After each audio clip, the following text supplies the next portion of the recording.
ये जो चित्त है ना तुम्हारा, चंचल है, अब इसे रोक रखना कठिन है, इम्पॉसिबल। ऐसे चित्त को मेधावी पुरुष उसी प्रकार रुज सरल सीधा बनाता है जिस प्रकार वानकार वान को। अगर वान तिरछा हो, आड़ू हो तो निशाने पर नहीं लगता, पहुंचता नहीं निशाने पर। सीधा चाहिए, रुजु चाहिए, सरल चाहिए, फिर पहुंच जाता है। ऐसे ही तुम्हारा मन है। तुम्हारा मन तिरछा है या सीधा, तुम्हारा मन जटिल है या सरल, तुम्हारा मन तुम्हारा है, तुम वानकार हो, तुम हो उसके मालिक। तुम्हारा मन तुम्हारे हाथ का वान है, लेकिन तुमने कभी ख्याल किया है कि तुम उसे जटिल किए चले जाते हो, तुम उसे उलझाए चले जाते हो। अब ये सीधा सरल का अर्थ क्या है? सीधा सरल का अर्थ है जैसा मन है उसे वैसा देखना, बस उतना ही है। जैसे हो तुम वैसे खुद को देखना, तक्षण मन सरल हो जाता है। फिर यही मन का दर्शन है। कहो कि ध्यान, कहो कि अप्रमाद, या कोई नाम और दे दो। मन को उसको जैसा है वैसा देखना, ऐसा देखते ही मन तक्षण सरल हो गया। उदाहरणार्थ समझो कि तुम चोर हो या झूठ बोलने वाले हो या क्रोधी हो। अब एक झूठ बोलने वाला आदमी कहता है कि मुझे सत्य बोलने की कला सीखनी है। अब ये व्यक्ति ऐसे ही उलझा है झूठ में, ऊपर से सत्य बोलने की कला, ऐसे ही उलझा है झूठ से, अब और एक सत्य की झंझट पाल लेगा। अब झूठ बोलने वाला आदमी को सच बोलने की कला कैसे सिखाई जाए? इम्पॉसिबल, क्योंकि उस कला में भी, उस सीखने में भी वह झूठ बोलेगा। एक क्रोधी आदमी है, वह कहता है कि मुझे अक्रोध सीखना है। अब क्रोधी आदमी को भी अक्रोध कैसे सिखाया जाए? अगर उसे कहो घर में शांत होकर बैठो, इम्पॉसिबल, बैठ ना सकेगा, क्रोध उबलेगा अंदर भीतर से। और अक्सर ऐसे क्रोधी पूजा पाठ प्रार्थना करने लगते हैं, तब परेशानी शुरू हो जाएगी। बैठ लिया मंदिर में, घर के सामने, घर में प्रार्थना चालू है, इधर बीबी ने पुकारा या बच्चा रोया, शोरगुल किया, तुरंत क्रोध उबल आता है। प्रार्थना में बाधा पड़ गई, ध्यान में बाधा पड़ गई, गाली देते हो अपने बच्चे को, निकल जाओ रूम से, मैं पूजा कर रहा हूं, मैं प्रार्थना कर रहा हूं। और अगर पत्नी के हाथ से बर्तन गिरा, अरे बाप, मुसीबत हो गई, ध्यान नष्ट हो गया। अब तो क्रोध और जोर से उबलेगा। कहोगे पत्नी को बंद कर, मेरी प्रार्थना चालू है। तो मेरे कहने का तात्पर्य इतना ही है कि ध्यान के आधार पर क्रोध करेंगे, प्रार्थना के आधार पर क्रोध करेंगे ऐसे व्यक्ति। हिंसक है, कोई पूछता है अहिंसक होना है, कैसे होगा? इम्पॉसिबल। हिंसक चित्त कैसे अहिंसक होगा? वैसे ही पहले ही जटिल है और उपद्रव खड़ा कर दिया। अहिंसा और उपद्रव खड़ा कर देगी तो वह तरकीब निकालता है अहिंसक होने की, दिखलाता है अपने आप को मैं कितना अहिंसक हूं, लेकिन भीतर में तो हिंसा रहेगी। पहले कम से कम हिंसक तो था, दिखाई पड़ती थी हिंसा। अब अहिंसा में अगर ढक गया तो फिर कभी नहीं दिखाई पड़ेगी। काम वासना से भरा हुआ आदमी वह कहता है ब्रह्मचारी साधना है, हो गई परेशानी, विपरीत जाने की चेष्टा और जटिल होगी। देखते होंगे तुम्हारे पंडित पुरोहित, ऊपर से ओढ़ लिया ब्रह्मचारी साधु संत और भीतर काम वासना छिपी है, जल रही है। तो बुद्ध कहते हैं बुद्धि, कहते हैं क्रोध हो तो क्रोध के तथ्य को जानो। बुद्ध क्या कहते हैं? क्रोध हो तो क्रोध के तथ्य को जानो, अक्रोधी होने की चेष्टा मत करो। क्रोधी हो तो क्रोध को स्वीकारो, कहो कि सारे जगत को कि मैं क्रोधी हूं, उसे छिपाते मत फिरो, क्योंकि जितना छिपाया उतना रोग बढ़ेगा, मिटेगा नहीं। छिपाने से कहीं रोग मिटता है? खोल दो उसे, शायद बह जाए, शायद नहीं, बह ही जाता है। अगर हिंसक हो तो स्वीकार कर लो कि मैं हिंसक हूं, और अपने हिंसक होने की दीनता को अस्वीकार मत करो, स्वीकार कर लो। कहीं अहिंसक होने की चेष्टा में यही तो नहीं कर रहे हो कि हिंसक होने को कैसे स्वीकार करें? तो अहिंसा से ढांक लेना हिंसा को। घाव हो है तो फूल ऊपर से चिपका देंगे, गंदगी है तो इत्र छिड़क देंगे, मतलब नहीं है। शरीर से पूरी बास आ रही है, मार दिए डिओड्रेंट, कितनी देर टिकेगा? नहीं टिकने वाला। ऐसा ही है। इसीलिए तुम पाओगे कि कामुक ब्रह्मचारी हो जाते हैं और उनके ब्रह्मचार्य से सिवाय काम वासना की दुर्गंध से कुछ उठता नहीं। क्रोधी शांत होकर बैठने लगते हैं, लेकिन उनकी शांति में तुम पाओगे ज्वालामुखी। देखो तुम्हारे बाबा, देखते होगा ना टीवी के ऊपर, थोड़ा सा कुछ ने गलत पूछ लिया, तुरंत गुस्सा आ गया, क्रोध आया बाहर। संसारी सन्यासी हो जाता है और उनके सन्यास में सिवाय संसार से और कुछ नहीं है। मगर तुम भी धोखे में आ जाते हो, क्योंकि ऊपर ऊपर से वेश बदल लिए, सब भगवा पहन लिया, हो गया सन्यासी, भीतर संसार। ऊपर से उल्टा कर लेते हो, भीतर लोभ, ऊपर से दान करने लगते हो। बुद्ध ने एक अभिनव शास्त्र जगत को दिया है, सिर्फ जागकर तथ्य को देखना। क्या? सिर्फ जागकर तथ्य को देखना। बुद्ध ने नहीं सिखाया कि तुम विपरीत करने लगो। बुद्ध ने इतना ही सिखाया है कि तुम जो हो उसे सरल कर लो, सीधा कर लो, स्वीकार कर लो।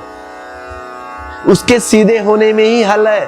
तुम क्रोधी हो, क्रोध को जानो, छिपाओ मत, ढाको मत, मुस्कुराओ मत, जीवन को झूठ से छिपाओ मत, प्रकट करो।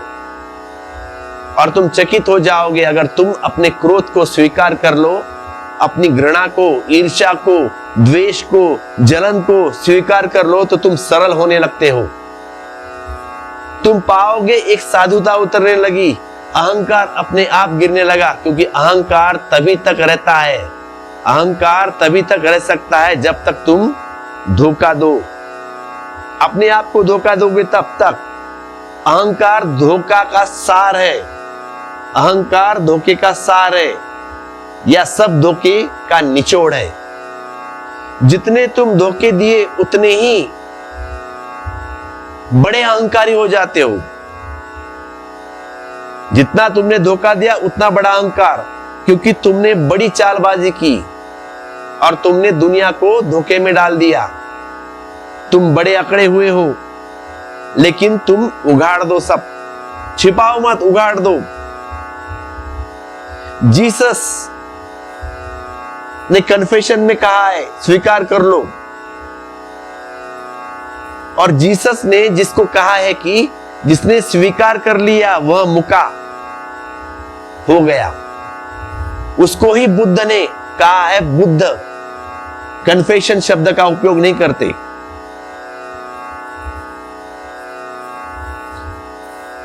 बुद्ध कन्फेशन शब्द का उपयोग नहीं कर सकते, क्योंकि परमात्मा की जगह नहीं है बुद्ध के पास। किसके सामने स्वीकार करना? जीसस कहते हैं परमात्मा के सामने, बुद्ध नहीं कहते परमात्मा के सामने। वो शब्द बुद्ध की व्याख्या में आता ही नहीं। बुद्ध कहते हैं अपने आप स्वीकार कर लेना, अपने सामने स्वीकार कर लेना। तथ्य स्वीकृति में ही तथ्य से मुक्ति है। तथ्य की स्वीकृति तथ्य का पार जाना है। इस बहुमूल्य सूत्र को थोड़ा सा जीवन में उपयोग करोगे तो तुम चकित हो जाओगे। तुम्हारे हाथ में किमिया लग गई, एक कुंजी लग गई। तुम जो हो उसे स्वीकार कर लो।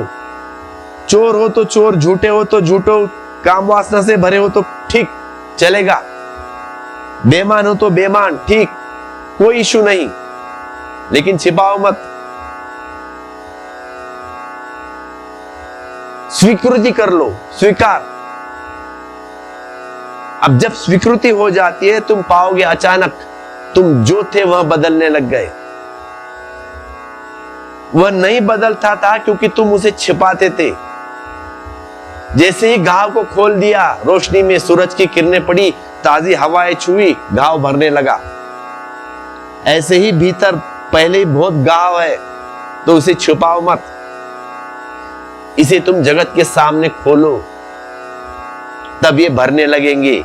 इस स्थिति को बुद्ध कहते हैं मेधावी पुरुष, बुद्धिमान व्यक्ति जिसको थोड़ी भी अकल है। जीसस के जीवन में उल्लेख है कि जब 40 दिन के ध्यान के बाद वे परम स्थिति के करीब पहुंचते हैं तो शैतान प्रकट हुआ। अब वह शैतान कोई और नहीं है, वह तुम्हारा मन है जो मरते वक्त ऐसे भी भभक कर जलता है जैसे बुझते वक्त दिया आखिरी लपट लेता है। मन का अर्थ है वही जो अब तक तुमसे कहता था कुछ होना है, कुछ होना है, जो तुम्हें दौड़ाए रखता है। ध्यान की आखिरी घड़ी आने लगी, जीसस की मन मौजूद हुआ, मन प्रेजेंट हुआ।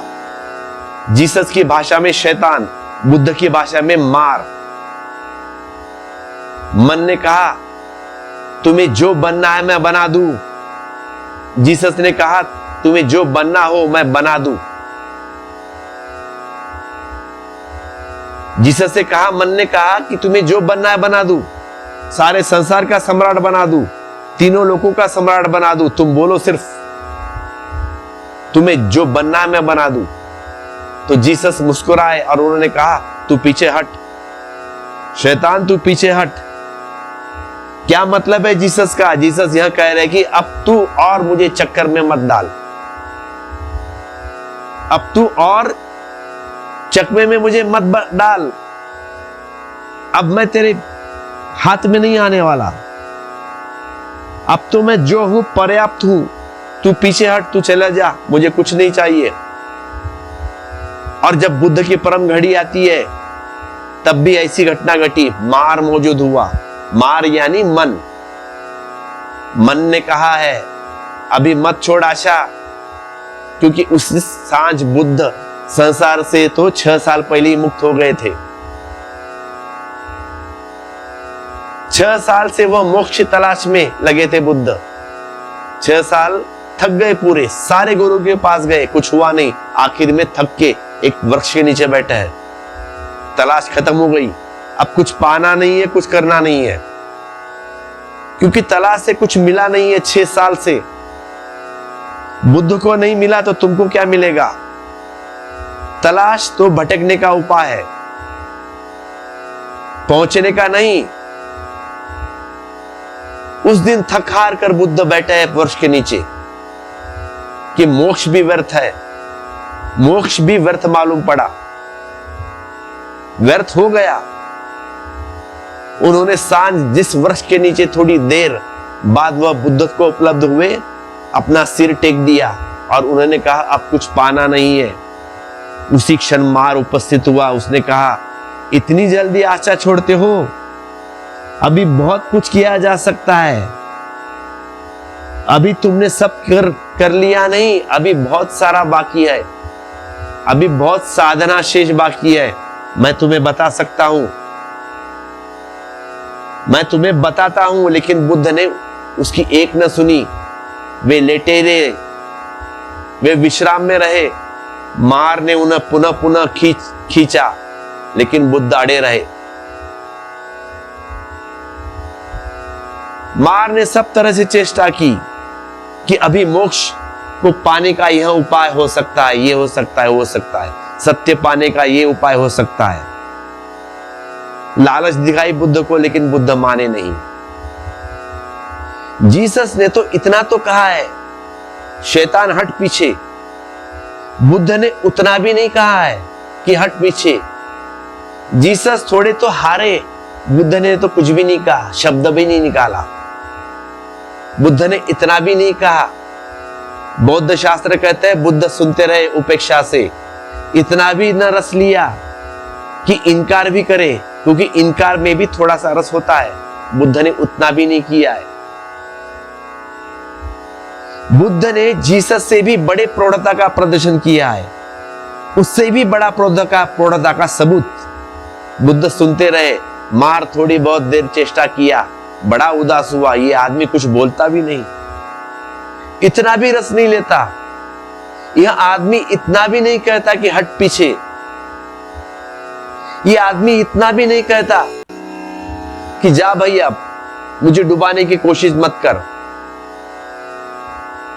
मुझे और मत भटका। इतना भी बुद्ध कहते तो भी थोड़ी चेष्टा करने की जरूरत थी, लेकिन इतना भी नहीं कहा बुद्ध ने।